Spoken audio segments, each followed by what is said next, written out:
Hey everyone, I have here the Ejad number 6 for our Parasha, which is Leja, which we know means go for you.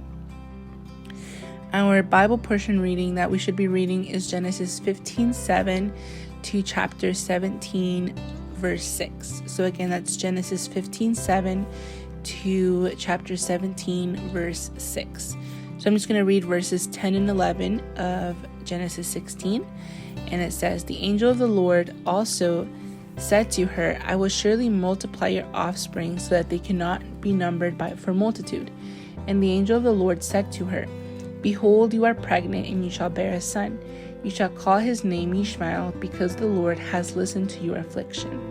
Again, that's Genesis 16, verses 10 and 11. So if you want to keep listening to the rest of our Ejads that we have recorded, make sure you go to israelcasaintegral.com and you can look at those as well as our YouTube channel as well. So is Ishmael a blessing or is it a curse? In this passage, we have an expression that has been translated, "Behold, you are pregnant." In Hebrew, yinah hara, exactly the same expression is found in Judges 13:5 for when the birth of Samson is narrated. "For behold, he shall conceive and bear a son." This is the reason why Rashi deduces that it is not that Agar had already conceived, but that she would conceive. But doesn't the Torah say that she had conceived before? Yes, Agar had conceived before.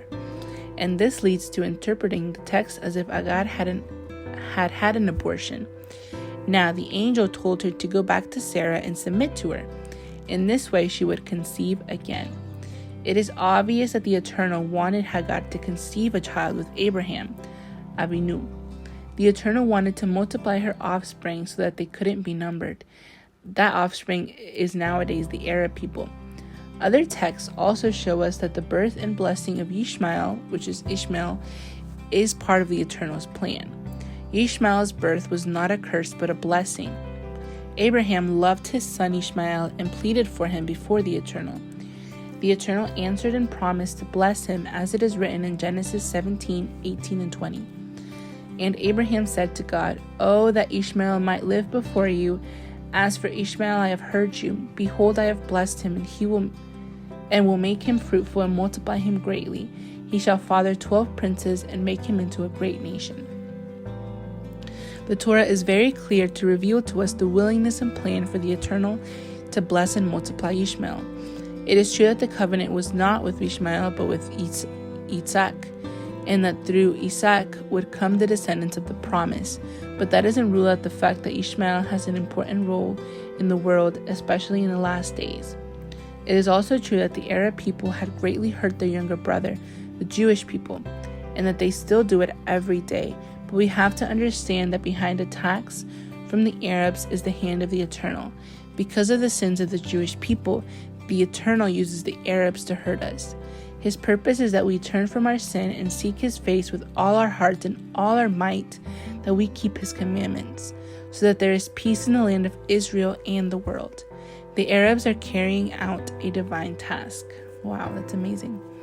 Now the Eternal is using them to discipline his chosen people, but the future will be different. The Arab people will leave their false god and turn to the true one, the Elohim of Israel, the Elohim of the Jews, the Eternal creator of heaven and earth, who made a covenant with Isaac. Through acknowledging the blessing that comes through Isaac and the Jewish people and the blessed seed of David, Messiah Yeshua, the Arabs will be uplifted tremendously, and millions will come to partake in the life of the world to come, as it is written in Isaiah 19:22-25. "And the Lord will strike Egypt, striking and healing, and they will return to the Lord, and he will listen to their pleas for mercy and heal them. In that day there will be a highway from Egypt to Assyria, and Assyria will come into Egypt, and Egypt into Assyria, and the Egyptians will worship with the Assyrians. In that day Israel will be the third with Egypt and Assyria, a blessing in the midst of the earth, whom the Lord of hosts has blessed, saying, Blessed be Egypt, my people, and Assyria, the work of my hands, and Israel, my inheritance. Agar was Egyptian and called the Egyptian. This is why Ishmael is a bond between Egypt and our father, the offspring of Ishmael mixed with many other peoples, and nowadays we can say that the Arab people, with Egypt in the gap, are the offspring of Ishmael. When Islam is broken, Ishmael will humble himself and will seek the Eternal. He will answer and call them, Egypt, my people. What a glorious day that will be. So the Eternal wanted to have a large people, Ishmael's offspring, and that's why the angel sent Agar back to Abraham and Sarah so that she could conceive again and have a child.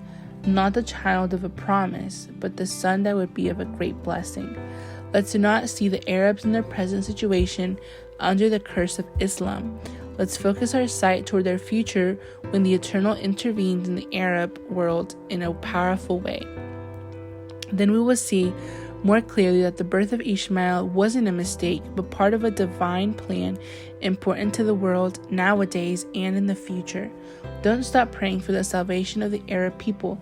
Their salvation will come from the Jews. John 4:22.